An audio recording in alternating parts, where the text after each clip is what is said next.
Okay guys, we're about to dig up 18 bodies that are under that hole. Is that right? I hope not. I hope not. Jimmy Okay. Hoffa maybe. That'll shut it down for a day or two. Yeah, we'll find out. All right, what are we doing today? Well, this is the time and place. This is the time capsule that we got to pull up, and we're gonna have to temporarily place somewhere for a while, and then we got to ultimately figure out, Reverend Cantor, where you want to put it back. I have some ideas, but we can discuss that offline and off camera. But yeah, we're here to dig it up today. The plaque that was on top of it, we've already took it up and got the concrete out around it, and it's up in the office in the building. We're going to put this in the office next to the plaque until we're ready to relocate. All right, don't break it, because there's some precious things in there. It's like the ark. Yeah. You open that, everything's We're done. we're done. Missing files of the JFK assassination or something? Yes, so be careful. All right, let's do it. Oh boy. Uh-oh, a little start.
Got a 93 on it. 99? Oh, okay.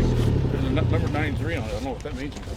That was the 93rd try to put that thing in. No, I have no idea. I wasn't here when they put it in, but the gold that's in there will fund the rest of this project. So we are great. Thanks guys for this. So we're going to store this thing and then figure out a place to put it. Yep. And that's it. Great. That's the building update for Building Hope.